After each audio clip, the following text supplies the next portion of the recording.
There are many attractive reasons to work online. There's the freedom, there's the potential for big earnings, and there's the sense of satisfaction that comes from choosing what kind of business you want to run. But for some of us, the biggest draw of making money online is that sense of accomplishment. We love being able to tell people we're entrepreneurs, and we get a thrill out of earning a living off the back of our own ingenuity alone. But perhaps you're getting to the point where that isn't quite enough. Because sometimes selling digital products and running blogs can start to feel a little empty. While you might be creating value, at the end of the day, you're still just selling ideas and text, and nobody actually gets anything physical to hold at the end of the day. When you tell someone you're an entrepreneur, what springs to mind? Most likely, they'll imagine that you're an eccentric inventor, someone who comes up with gadgets, gizmos, ideas, and more, and then uses those to make people's lives better and to make a bit of money on the side. We think about people like Arthur Fry, the inventor of post it notes. When you say, "No, I run a website," you can almost hear them deflate with disappointment. Oh, that kind of entrepreneur. Make no mistake, making money online is a fantastic way to earn cash while enjoying the lifestyle you want. And it's incredibly skilled, talented, and impressive if you can do it. But at the end of the day, it's not quite as exciting as creating a genuine physical product. Imagine being able to hold something in your hands that you dreamt up. Imagine being able to use it as part of your routine. And imagine visiting a big box store and seeing your product there on the shelf. Imagine your product taking off and becoming incredibly popular. Imagine walking down the street and seeing lots of people using your item.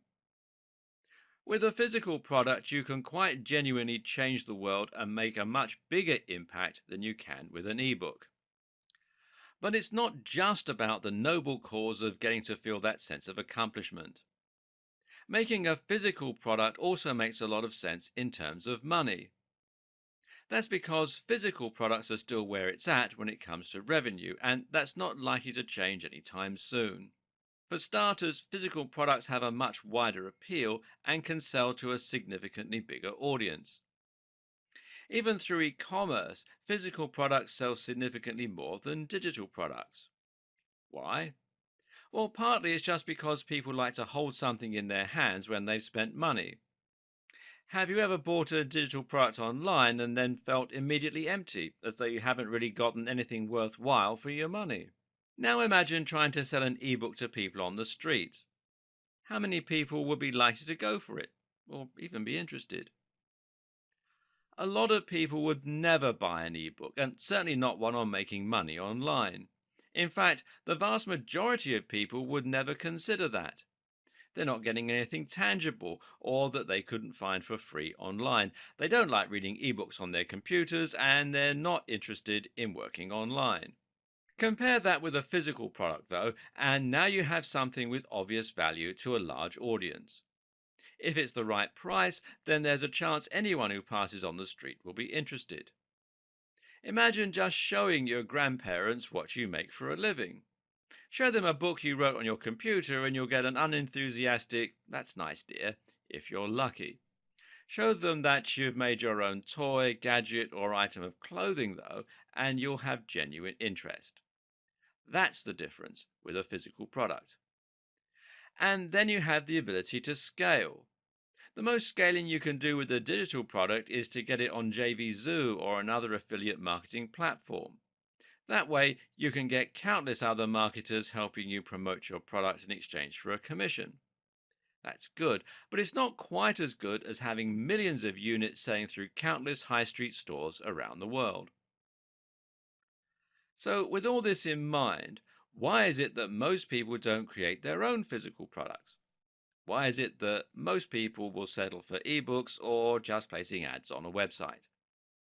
The answer is simple. They think creating a physical product is beyond them. The assumption here is that companies like Apple, Microsoft, Hasbro, IKEA, Nike, and so on, well, they make physical products because they're huge multinational corporations. They have manufacturing plants, patents, shipping deals, huge amounts of marketing and more, and they pour billions into market resources, focus groups, R&D, etc., etc. So, how can one person do all that? How can you possibly compete? Well, that's where things are changing, and that's where all this gets very exciting. Because right now, it's actually incredibly easy to create and sell your own product. If you're willing to make something simple, then there are options that will allow you to start selling physical products from your website today. But I'm not just talking about those simple ideas. I'm also talking about ambitious ones. Want to make your own smartwatch? Well, you can do it. Want to make some kind of device for opening jam jars and sell it from major stores? Again, you have that option. It takes a little bit of work, and that's why I recommend creating an online business first and using that to bootstrap yourself, although we'll see later how you can avoid the need for doing that too. Ultimately, though, the web is the great equalizer and has closed the gap in many ways when it comes to creating hardware. It's now more possible than ever to not only do all this, but to do it from the comfort of your home without ever stepping foot outside. You can outsource your manufacturing, you can outsource your shipping and storage, and you can do all your marketing and selling through the web. Today, just one person can have the same kind of impact with a physical product that a large company can, and it's only going to move more and more in this direction in future. And actually, that's an incredible thing. There is a genuine hardware revolution occurring right now. Are you going to get involved? This video series is going to tackle everything you need to know about coming up with an idea, taking it all the way to market, and then manufacturing and selling it. But before we get into the technical and ambitious stuff, let's start out by looking at the easy stuff. If you want to create a physical product to sell from an existing website, just to gain some additional profits and perhaps strengthen your brand, it always looks very professional when you have your own physical product, then there are ways that you can do this right now without having to learn a ton of new skills or invest any cash. Let's take a look at some ways you can dip one toe tentatively into the world of physical products. One of the easiest ways to start selling products is to sell physical books. If you're already selling a digital product, such as an ebook, then it's only a small transition to start selling a hard copy of that book. And actually, this is incredibly easy to do. If you already have the file, then all you need to do is take that file and upload it to either Lulu, which is lulu.com, or CreateSpace, which is createspace.com, and this is Amazon's publishing services. And this is called print on demand, otherwise known as POD. And it essentially means that you're printing out your physical books every time someone orders one. Normally, if you were going to self publish a book, then you would have to order thousands of copies of the book and keep them in a warehouse. This would involve a large upfront investment, and you'd then have to sell all of those copies at a profit to make any money. And this would mean going to retailers, and generally, it's a lot of work that's led people to crashing and burning over the years. Alternatively, you could try and find a publisher, which would mean going via an agent.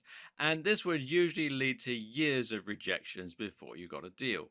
Even Harry Potter was rejected by several publishers before it found one. With POD, though, you simply upload the files to a machine that's capable of printing out the books. When someone orders your book, or you do, the printer simply makes a new copy ready to sell. There's no upfront investment and no risk of losing a profit. And the only overheads are the printing costs, which are very small, and whatever you paid for designing the cover, etc. There are plenty of sites on the web that allow you to create items with your brand printing on them. These include sites like Vistaprint, which you can find here at vistaprint.com, and there's also other versions of it like vistaprint.co.uk if you're in the UK, and like Spreadshirt, which you'll find here at spreadshirt.com. And using these sites, you can start selling printed t shirts or printed mugs, caps, mouse mats, and more. All of them will look highly professional without any work on your part. Like POD, These print each time items are ordered, which means you'll never end up with a ton of stock on your hands. You can't create anything particularly inventive, but if you just want to get a physical product on your website, it's another easy way to do it. What's more is that this route is ideal for strengthening your brand. By giving or selling items with your logo printed on them, you increase the sense of loyalty your customers have as they feel proud to brandish your brand. What's more, every time someone uses your custom mug or cap in public, more people will see your logo. And some people actually manage to make quite a lot of money by selling t shirts with funny slogans on them, etc. And guess what? There is one more way that you can quickly start selling. It's pretty retro, but it works. That method? Well, simply start making things by hand and selling them online. If you watch The Big Bang Theory, then you might remember the Penny Blossom episode where Penny creates lots of small paper flowers and sells them online. She ends up creating a human assembly line and minimizing her overheads, and the result is that she's able to generate a good profit for a day's work. You can do the exact same thing with a website to sell your products and something you can relatively easily mass produce. You have all the basics you need for an easy online business. This is made even easier by the fact that you can also promote your products on sites like Etsy, which is etsy.com, or of course on eBay, which is ebay.com. There's no reason your items have to be mass produced at all. If you're a creative type and you have a particular skill or craft that you can sell, then you can just as easily make money selling portraits on eBay, caricatures, homemade jewelry, or even artwork. My sister left art college with no job lined up and became a telesalesperson. That wasn't exactly what she wanted, but it doesn't matter to her because her real passion comes from making stunning artwork and selling it on eBay. What's more is that it makes her a very nice little profit on the side. Finally, why not have someone else design and manufacture the products, even handle the fulfillment, and you just put your logo on it? As it happens, that's actually a thing, and it's called drop shipping. And this is a white label service, meaning no one will ever know the other company is involved. The only difficulty is finding companies that offer this. Try Worldwide Brands, which is worldwidebrands.com, or Alibaba, which is alibaba.com, to find companies that do. One more easy option that is now starting to take advantage of modern technology is 3D printing. 3D printing is basically like any other kind of printing, except that instead of printing onto paper, you're now printing actual 3D objects. These objects can be made from plastic, metal, wood, china, and more. All you need is the raw material, which will often come in the shape of a thin tube, and a 3D file called a CAD file, which stands for Computer Aided Design. The file provides the 3D printer with the detailed instructions for how to produce the item, and the printer then goes about melting the material and drawing it one layer at a time. As it does this, it slowly builds the solid object up from the ground. What this means is that as long as your product is relatively simple, you can print it from nothing with no need for any complex manufacturing or assembly. There are websites you can do this from, such as Shapeways, which you'll find here at shapeways.com. To use Shapeways, you simply need to send your CAD file away and then choose your material. This way, you can make literally anything you can think of. And of course, if your product has more than one part, or if it uses more than one material, then you can just attach those two materials or two colors yourself by hand as the last stage of production. Shapeways in particular has come on a long way. Today it has more options such as drone parts and even allows you to open your own store right there on the site and begin selling. You can also browse what other people have made. The other good news? It's actually possible to buy 3D printers for your own home. These aren't particularly cheap, and the amount you'll spend really depends on what it is that you want. The products range from things like the Formlabs Form 2 for several $1000s to the China A8 for between $1 and $200. If you're going to be making tiny plastic toys, then even these cheap desktop 3D printers are probably enough. If you want to run a full business, then investing in a larger printer becomes necessary. If you're looking for a selection of 3D printers, then perhaps the best place to start is with MakerBot. And this is a brand that makes a wide range of printers, all of which get great reviews and should be more than up to whatever challenges you throw at them. And you can find out more here at makerbot.com. Once again, with a simple tool like this and perhaps an e-commerce store on your website, you can then start selling simple 3D products from your site. This might mean things like phone cases, tablet stands, key rings, toys or figurines, desk caddies, and more. You can then simply print out each order as it comes in and send it off for a considerable profit. The phone case business model, in fact, is a very popular one and one that lots of people make a lot of money from. Before this can be a viable business model for you, though, you're first going to need to learn how to create those 3D CAD files. This basically just means using a piece of software, just as you would use Photoshop to create a professional image. The good news? There's plenty of free software out there, and there's lots of cheap software as well. One great option is Rhinoceros or Rhino 3D, which you can find out more about here at rhino3d.com. And another is Blender, which you can read about here at blender.org. Now let's take a look at how you would get started with Rhino 3D, and what you learn here should be relatively easy to apply to your CAD software of choice. What you're left with will be a file that you can either send to Shapeways for printing or print out on a 3D printer at home. You're going to need these skills later on too when it comes to prototyping and even manufacturing. So, even if your business model isn't going to be selling 3D printed products, I highly recommend that you give this a go. And there's a real thrill that comes from creating a model and then receiving the finished article in the post. Now, when you load up Rhinoceros 3D, you'll be greeted first by the option to select a template, which will allow you to pick the rough scale you want to work with.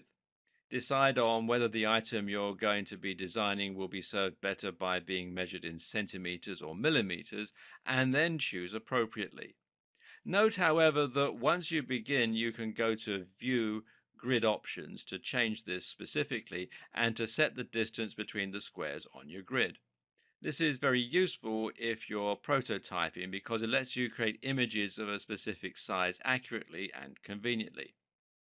Now you'll be greeted by four panels which give you your top view, front view, right view, and perspective view. The first three are schematic views, allowing you to precisely measure the shape of images, while the top right one allows you to rotate your image around in 3D. If you want to see what it would look like as a solid object, then select this view and then click Render or Shade for a preview of what it would look like. By clicking on Layer, you can edit the materials and the colors that your object will use, and even set textures in order to make your item look like a real 3D object rather than a block of dough. Now to get started, you will probably want to select one view to work in. You can double click the title of any view to expand it to fill the whole screen and click again to switch to the four-plane view. Now you will begin to draw into the grid, and you can do this by drawing individual lines, shapes or 3D objects by selecting the tool from the left toolbars or from along the top. Drawing individual lines gives you the most control, and to use this you should select Near, a checkbox down the bottom of the screen, so that the lines start and finish in the same place when you want them to. Otherwise, you can have minute gaps between lines, which is very frustrating when you try to join them. And hold Shift while dragging if you want your line to be completely straight. Now it's time to go 3D. Draw yourself a box or a triangle or whatever to start with, and now you will want to make that a three-dimensional object. To do this, you have several objects.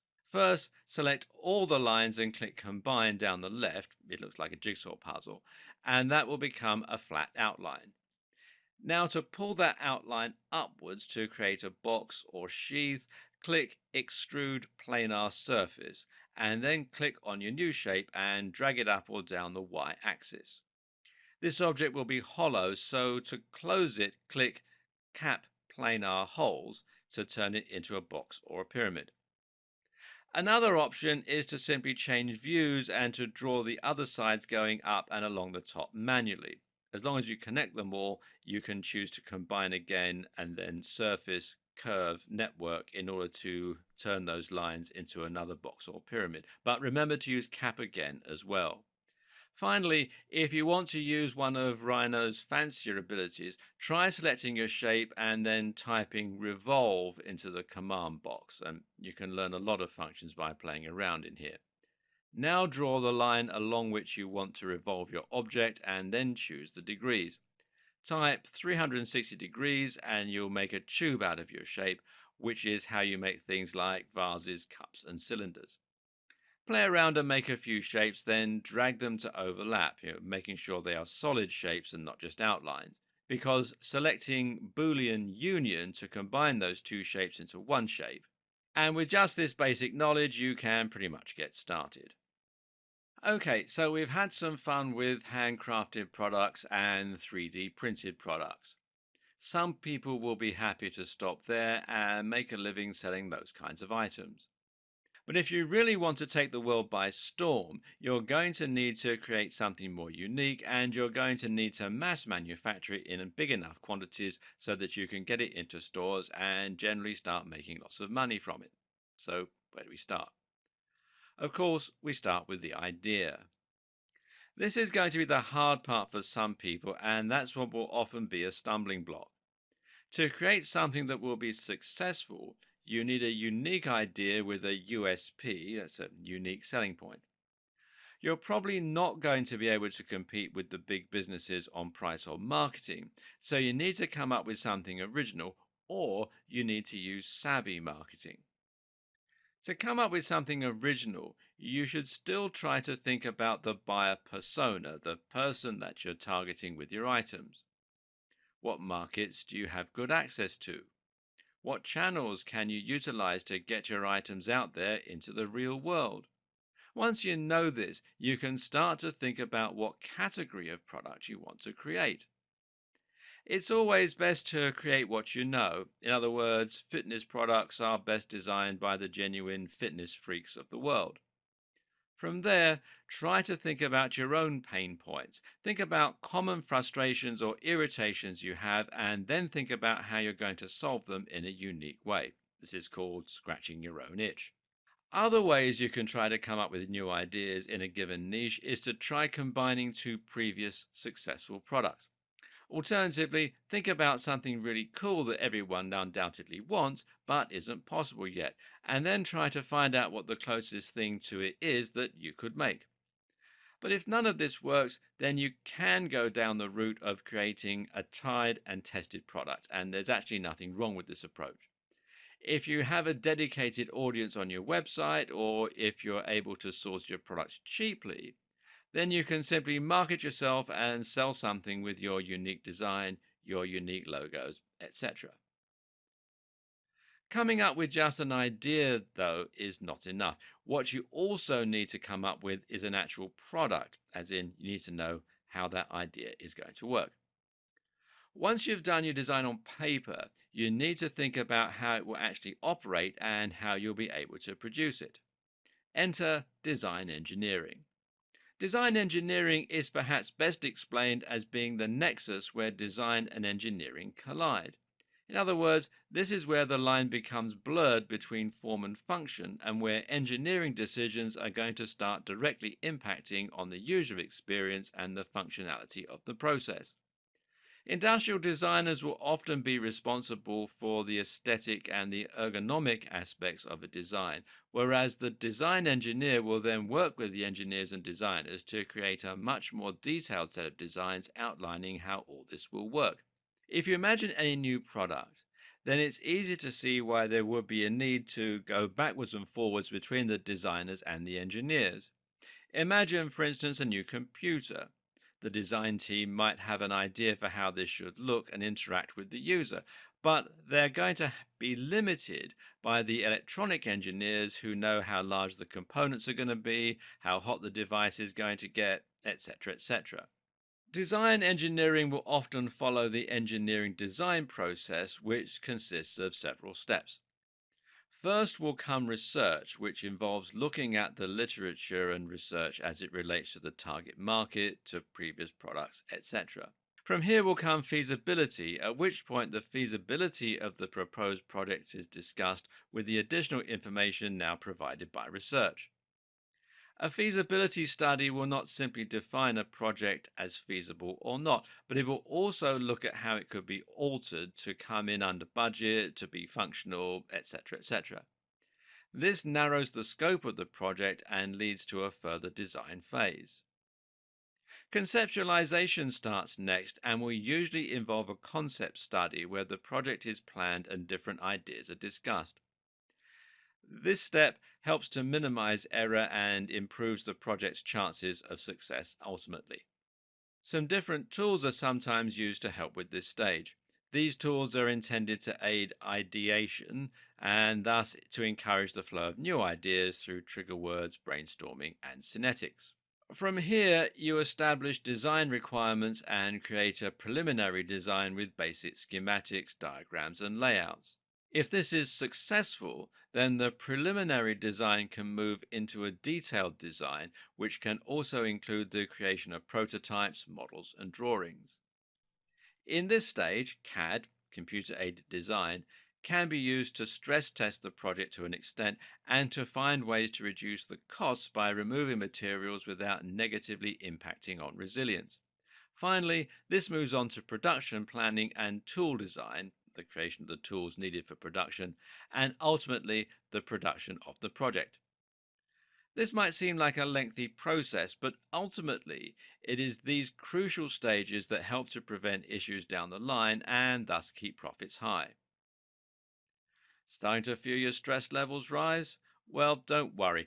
I've used all the technical terminology here just to make sure you understand the process in detail and you can discuss it if necessary. But if you're planning on manufacturing everything yourself, then it's actually sufficient to do all these things vaguely. Just come up with your idea and then make sure you design what it's actually going to look like and how its function is going to inform the form. Still got that headache? Well, don't worry, I've got you covered. It's actually possible to outsource the process of designing your product, and more specifically, to crowdsource it, meaning that lots of people submit ideas. CrowdSpring, which you'll find here at crowdspring.com, for instance, is a website that allows you to find designers for your projects starting for as little as $7.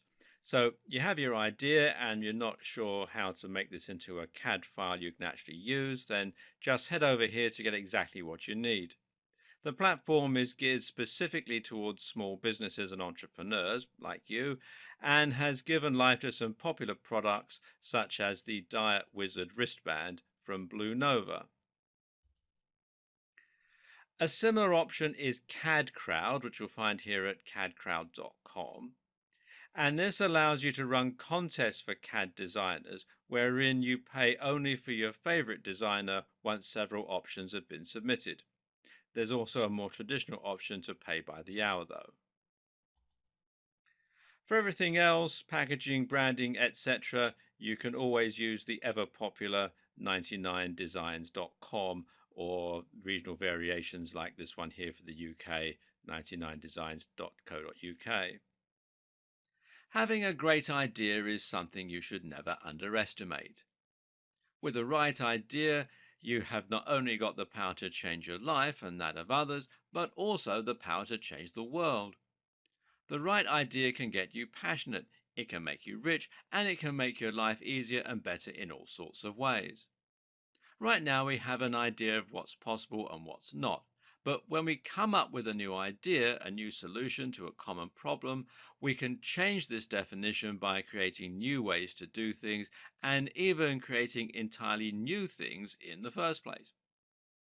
But if you want to create a business on the back of your idea, then it's not enough for it to simply be useful or even transformative. Your idea has also got to be profitable. What this means is that your idea needs to be commercially viable. You need to be able to create it in a cost effective manner so you can charge a reasonable price for it and still make a profit.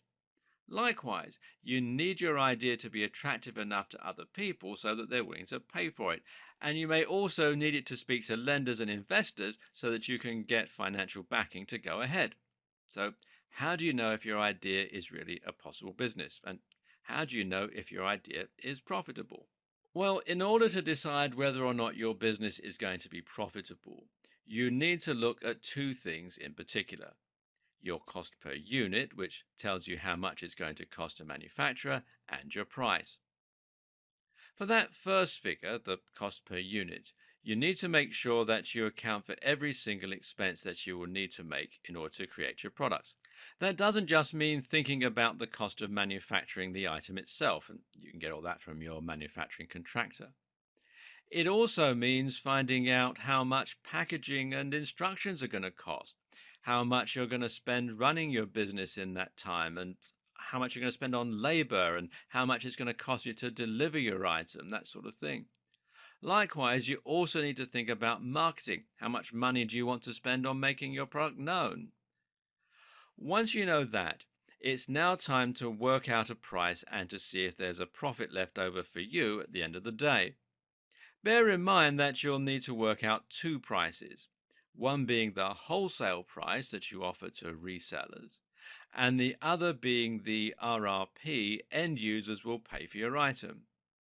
Remember that everyone in the chain also needs to make a profit, so you need to keep your price competitive and do enough market research to ensure people are willing to pay it. If you run these numbers to find that your product isn't going to earn you any money, then don't be disheartened. By tweaking a few elements, you can normally increase your margins. And it's better to find that out now than later. So now you have an idea that you think can sell. You have worked out roughly what kind of profit you can expect to get from it, and you even have a 3D CAD file ready to send off to those interested in helping you make your idea a reality. At this stage, it's always a good idea to create a prototype. There are numerous ways you can do this, from talking with a manufacturer, I'll talk more about that later, to using 3D printing or even creating your very own prototype from scratch if you have the DIY skills and the necessary materials. This will come in handy for the focus groups, which is the next stage, and also just so that you can get an idea of how this is all working and if you feel positive about your product. Prototyping can also bring to light problems that might not have been apparent from the CAD file alone. Once you have your prototype, it's a good idea to consider using focus groups or doing other market research at this stage. This means researching how other products in the market are performing and who your buyer persona is. At the same time, you might want to create an actual focus group for your product, which means hiring a venue, getting people together, and getting feedback from them regarding your product. This is a very good strategy as it will allow you to see how people react to your product in person. Again, it might be painful to learn things about your idea at this stage, but it's better to find out now than later. You can then take the feedback you get and use this to iterate on your product design. Likewise, you can record positive responses and use this as evidence that your product has, quote, legs when you're trying to get a licensing deal or funding. And we'll talk about that in later videos. Now, at this point, you might find yourself starting to worry. You've got a great idea, a great design, and you're all ready to go. Should you really be sending that to manufacturers, showing it to focus groups? What's to stop someone from simply taking your idea and using it for themselves? Of course, this is a real problem, so you need to think about intellectual property law and what you can do to protect yourself. There are actually five different types of protection under intellectual property law. Now, these may vary depending on what country you live in, so just use what I'm going to say here as a guide and do your own research as to what applies where you live. Now, protections one and two are patents or patents, as some people pronounce it. And when it comes to hardware, the most relevant form of intellectual property protection is no doubt a patent. And it's patents that Apple and Samsung have infamously fought over so publicly about. Patents protect physical creations, they protect medicines, and they protect designs. More specifically, though, they protect the method of execution as opposed to the original idea. To demonstrate this, consider that the inventor of the chair could not patent chairs, nor could they patent something you sit on. They may, though, have had more luck protecting something you sit on with four legs and a back. As a maker, then, you can use a patent to protect the design or engineering innovations that made your product possible rather than the product itself. The two types of patents are design patents and utility patents, which protect designs and utilities respectively. In other words, if you have a smartphone, the design patent would protect the look of the phone, while the utility patent would protect the inclusion of whatever newfangled chip it had in it. Unfortunately for designers, getting a patent is a complex, expensive, and slow process, however, and your ideas will only be protected in certain regions. They also expire. In the UK, it's 20 years for utility patents and 14 for design patents, and they can't be renewed indefinitely. To get more information on patents, check out the Patent Office website for the country where you live. Number three is copyright, and copyright law is less likely to apply to makers, but it still can play a role. Copyright protects stories, writing, music, and even code to some extent. In other words, a copyright protects creative pursuits and comes into effect the moment you complete something. So, if you write a blurb for your new product, that blurb will be protected under copyright law and you can threaten legal action if someone publishes it against your will. What this also means is that you can't just take an image from Google Images and use it in your packet design or on your website. The main challenge with copyright is proving that the idea was yours originally. Again, you can find much more information at the Intellectual Property Office for your country. Four is a trademark, and a trademark is a name or an image that you trade under, which can be used to identify your business or your products. Now, that might mean your company name, your products, or even a branch of your business. Microsoft is a trademark, for instance, but Windows, Xbox, and Surface are also all trademarks owned by Microsoft. Trademarks are relatively easy to acquire and will set you back a few $100s, which protects you for 10 years.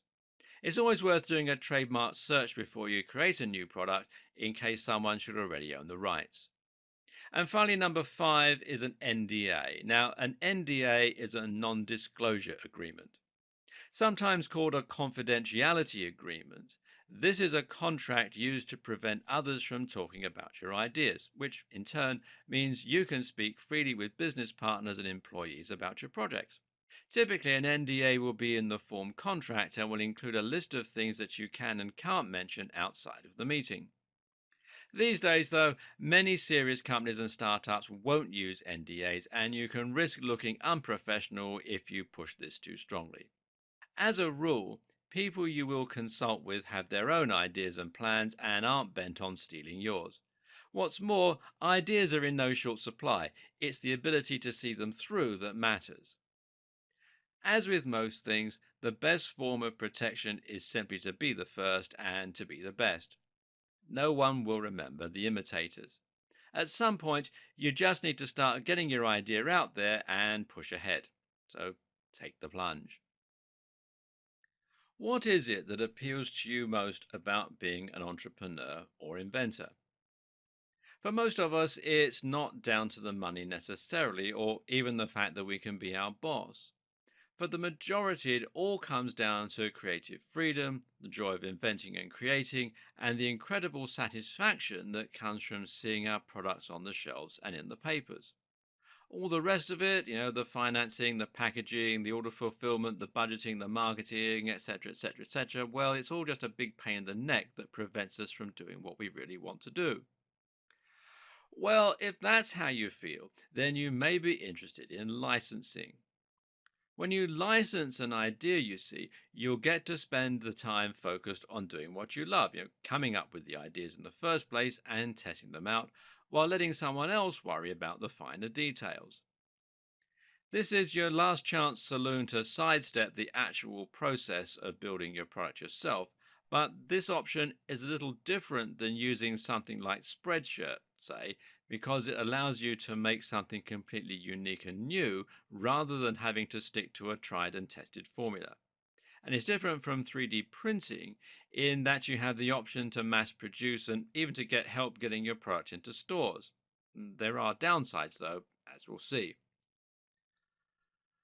When you come up with a great idea for a product, you have two routes open to you.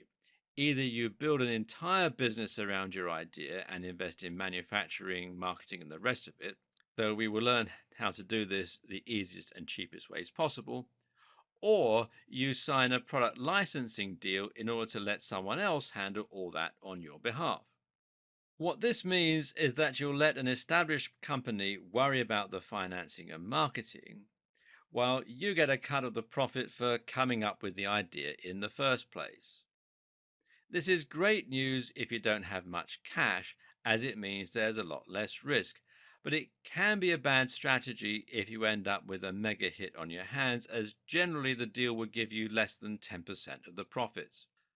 Before you begin, then, ask yourself whether you want to be a businessman or woman or an inventor. What is it that drives you? Seeing your product on the shelves and having more time to spend with your family, or having complete control over your baby and shooting for the stars. Of course, this doesn't have to be an either or scenario, depending on the nature of the agreement you sign. And you can always license one product in order to test the viability of your ideas and gain financing for your next idea. But just because you've chosen to go the easy route doesn't mean that it's going to be a walk in the park. Getting a company to take a chance on your idea can be incredibly difficult. The first thing you need to do is to protect your idea. Now, whether that means getting a patent, a trademark, or a copyright, you should do so right away. Not only will this ensure that companies don't decide to use your idea without paying you, but it will also demonstrate that you're serious, sensible, and that you know your stuff. The next step is to see how your invention can be a serious business opportunity. This means knowing how much it will cost to produce and what people will be willing to pay for it. It means identifying a target demographic and a route to market. It means doing market research and assessing the competition. In short, you need to present more than ideas when you try to sell, and you need to show that you're serious. What we've looked at in the last video should help you with that. Now learn to present your product in a compelling way and practice your public speaking. Make sure that your passion comes across and that you can get people excited for your creations. But that you should also come across as realistic and down to earth. If you can identify one person within a company who's excited for your product early on, then that's a great asset to have. Speak with them and get advice on how to approach the company.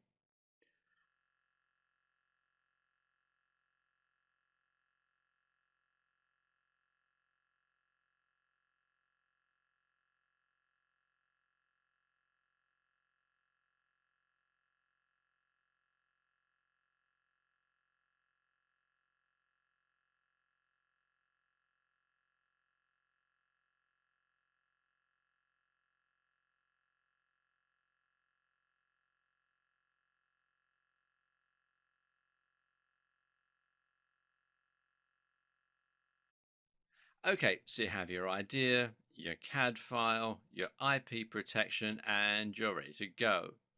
You've decided not to go the licensing route because you want to maintain total control of your product and get all of the profit for your baby, and understandably so. So, how do you take the leap and become an honest to God hardware startup with your own manufacturing in place?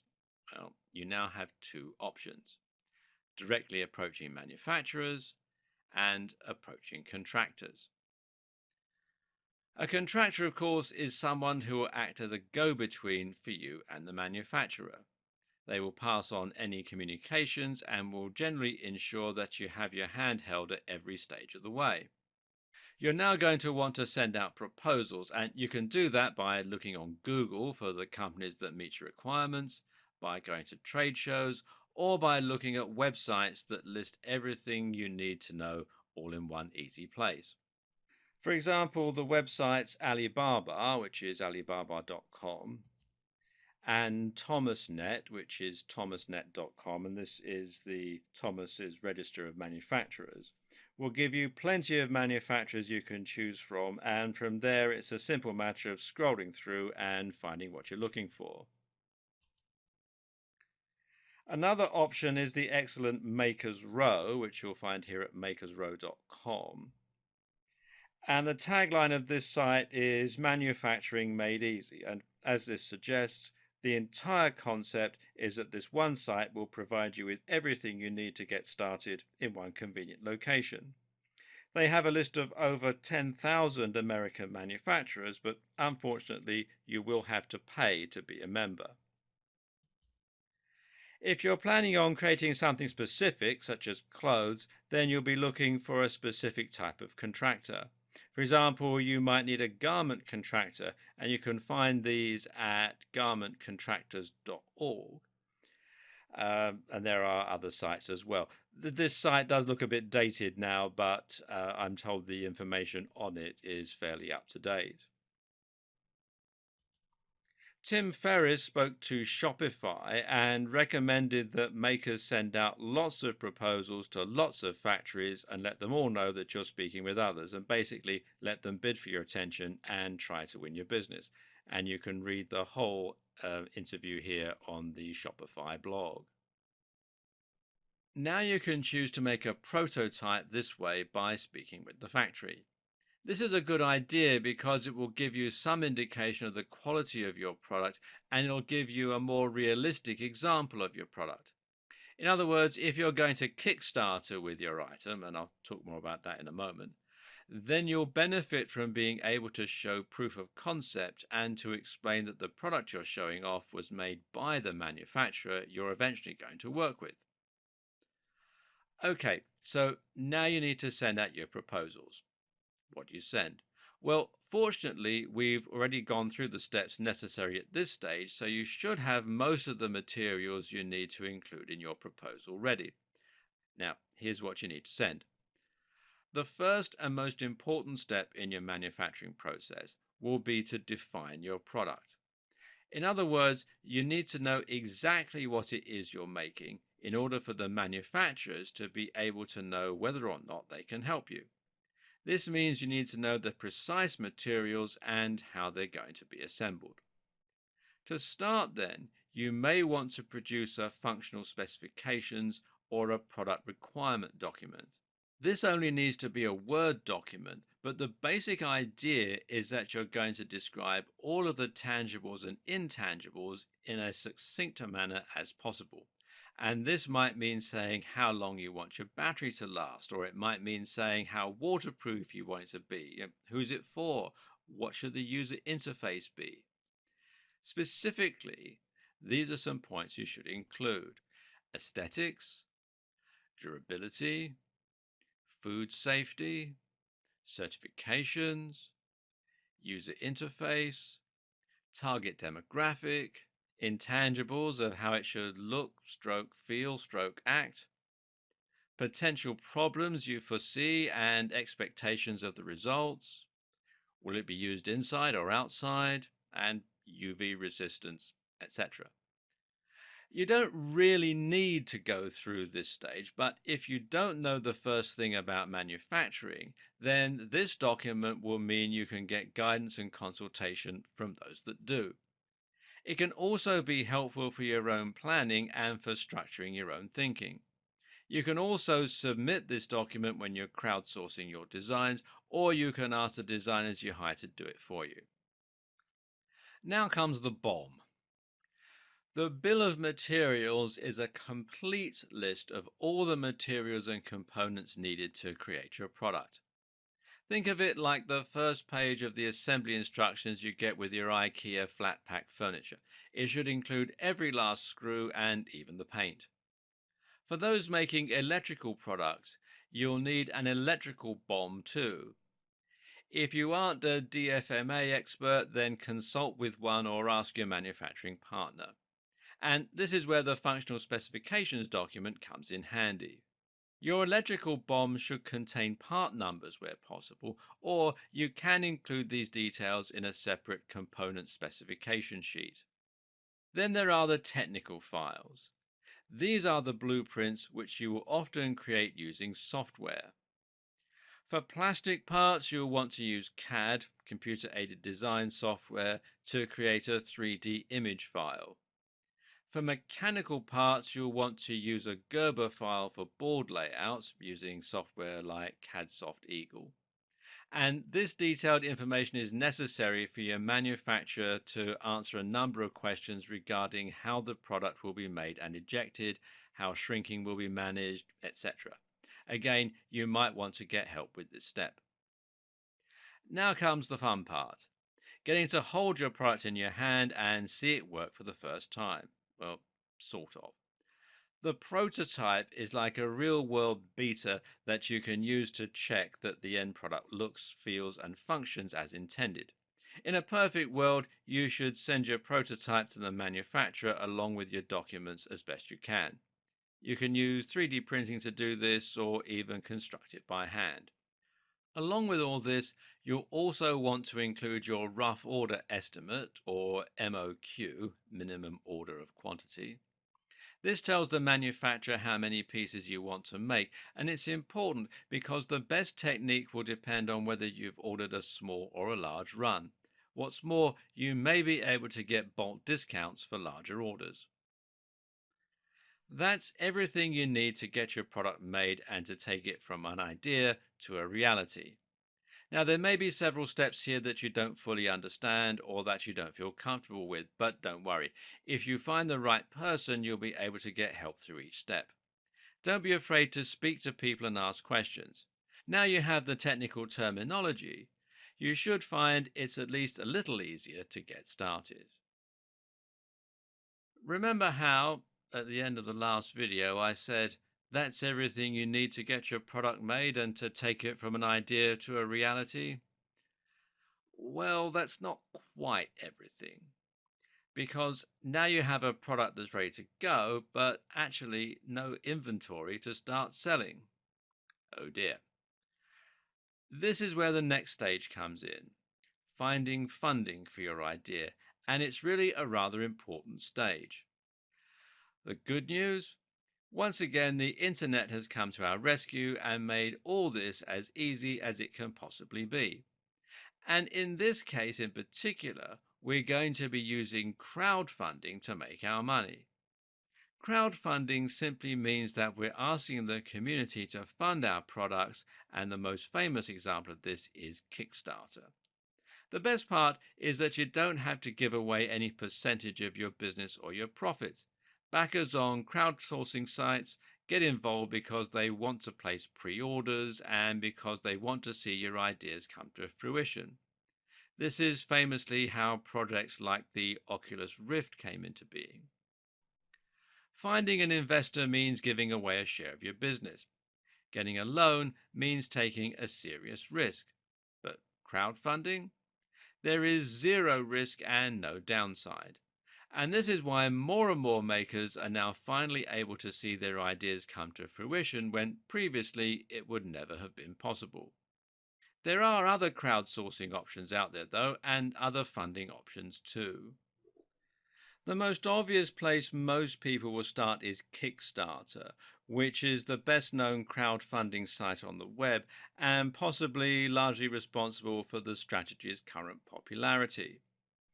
Now, while Kickstarter might be the most famous and provide you with access to the biggest number of potential backers, this can also be a bad thing in that it means you'll be facing more competition and you'll need to follow stricter guidelines. However, Indiegogo, which you'll find here at indiegogo.com, um, is a slightly more lightweight alternative where it can be easier for beginners to get noticed. Then there's some other options. The first one is crowdfunder.co.uk. And while Kickstarter rules the roost in the US, until recently it was less accessible for those based in the UK and Europe. And this site here, crowdfunder.co.uk, is aimed to take advantage of this by focusing on the UK market and has now found a niche as a great place for charities to raise money and for British entrepreneurs to find backing. Then there's Small Knot, and Small Knot is a relatively young crowdfunding organization that looks at businesses rather than projects and encourages users to invest in small local organizations. And they're based in Brooklyn, New York, and you can read more about them on their Facebook page. And then there's Rocket Hub. Now, Rocket Hub functions very similarly to Kickstarter, but has become particularly popular among musicians and philanthropists. And you can read more about it here at rockethub.com. Note that crowdfunding sites do have their drawbacks and limitations. For instance, crowdfunding only works if you can raise the money you've set yourself as a target. At least that's the case with Kickstarter. Indiegogo does not have this rule.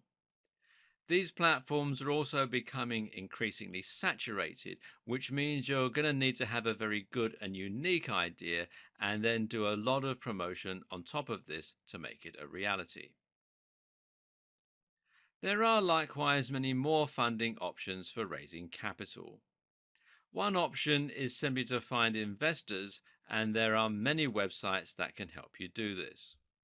For example, AngelList, which you can read about here at angel.co, is a website that works similarly in some ways to a crowdfunding site, except that the investors do get some money and some share of your business. However, they can back you with small amounts of cash, which means that you're not just approaching massively wealthy individuals and companies. Creating a profile on AngelList is a great way to learn about investors and to let them start getting to know you, even if you don't end up looking for money on the site. Other sites like Crowdcube, which you can find here at crowdcube.com, and Angel's Den, which is angelsden.com, can also do similar things. Note that it's also possible to get funding at other stages of your manufacturing. For example, you can get funding from business angels and accelerators at the pre seed stage of your business, the point where you're still prototyping. Look at companies like tandemcap.com and hax.co for more information. Seed capital is the money you get to turn your idea into a reality at the industrialization phase. At this point, you can get money from crowdfunding or from investors, after which you enter the growth phase. Growth phase funding is what happens in the first few years of your business and is referred to as Series A, Series B, and Series C funding. Series A tends to raise anything from $1 to $10 million and is riskier for investors as you don't have much data backing your potential for success. Then you have Series B, which is mainly about scaling, and you can bring in much more money at this stage. Finally, Series C is for the fully mature business, at which point an acquisition might even be on the cards, which is ideal if you're looking for an exit strategy. After this comes the IPO, or your initial public offering. At this point, you can consider your business a roaring success, and you don't need me helping you anymore.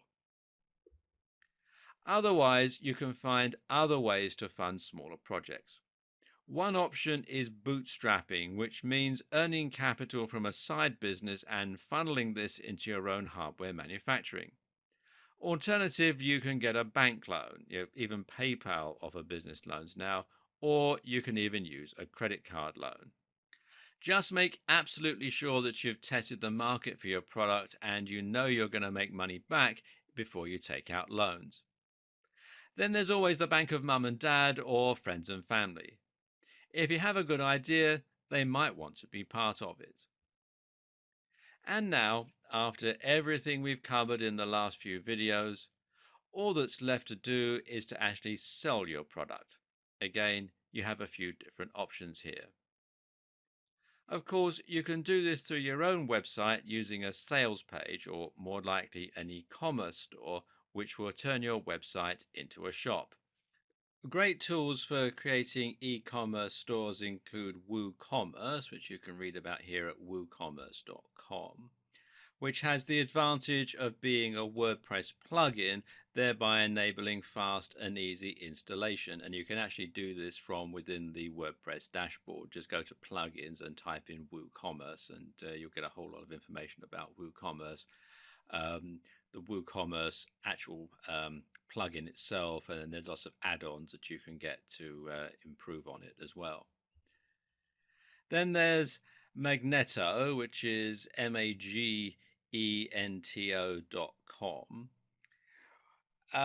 which is similar, but you need to create a separate standalone site. The advantage of this site, though, is that you can stock more items, up to 50,000 to be precise, but chances are that you won't be quite at this stage for a while. Or you might pick Shopify, which is shopify.com in most countries. In the UK, it's shopify.co.uk, and I think there are other regional variations as well. And this is hosted, meaning that you set up an account and then just link that to your website. And there are many more e-commerce platforms. If you just do a search in Google, you'll find lots of different ones, but these should provide you with most of what you need. If you have a small project and a prominent website with lots of traffic, this might be more than sufficient, and you may not need to get serious funding from angel investors. This is the easy win option. But if you're a little more ambitious, then you might want to approach a buyer, which will mean getting your product into stores. And here's how you do it. Step 1, do your research. If you approach retailers without doing any research first, you're only going to be wasting everyone's time, primarily your own. For starters, you need to know beforehand whether a company is even likely to carry products like yours. And for this, you need to research the kind of things that they sell and who their main shoppers are. A good way to find potential outlets is to search for products from your competitors and then see where they're being sold. Next, you should learn everything you can about these stores. Look at their retail guidelines and see if they have a product submissions page on their website. And Walmart, for instance, has step by step instructions right on their site. The more prepared you are, the better chance you're going to have. Step 2, know yourself. Likewise, you also need to know everything you can about your product and about your business model. When you present your proposal to retailers, you need to be able to show them why you're confident it will sell, who your target demographic is, and how much it can sell for, and how much profit the store's going to make. Again, the more detail you go into, the more confident stores will be in you and your product. Providing product samples is a good strategy if you can, and providing extra materials such as POS displays, point of sale, can help you to win extra brownie points. Press coverage, etc., can also help you to win your case. Step 3, find your ally. Now you have your pitch stroke package ready, you need to find someone who's willing to listen. Start by contacting the buyer and using the details on the website, or by calling up and asking to speak to the buyer or representative. If you get snubbed though, or you don't get any response, you can always try again by looking for contacts you might have within that organization. And LinkedIn is a powerful tool in that regard. Or you could do this by arranging a meeting with anyone you can. If you can get just one person to listen and to get enthusiastic about your product, then they might help you to get the meeting you need. And finally, step four, use a sales representative. If you're still not having any luck, then the other option is to use a sales representative who will handle this part of the process for you. This costs money and you lose some control, but they have experience and contacts which can help them to get you noticed. However you go about it, though, don't give up. You can get 1,000 rejections, but when you get just one positive response, it'll be all worth it. And there you have it. That's literally everything you could possibly need to create a physical product and start making real profits from it. This might sound very complicated, but let's take a moment to reflect. You can come up with an idea yourself and then outsource the design of that idea, giving you your ready made CAD file to send to manufacturers. You can then use a site like Alibaba to find manufacturers using a prototype you printed very cheaply at Shapeways. You can then raise capital with no risk through Kickstarter, and you can start selling through an e commerce store. So, actually, it really isn't that hard at all. In fact, you barely have to lift a finger. That's the power of the web, and it's gradually going to cause a seismic shift in the way that business is done. Why not be at the forefront of that change and create something amazing? And I wish you every success.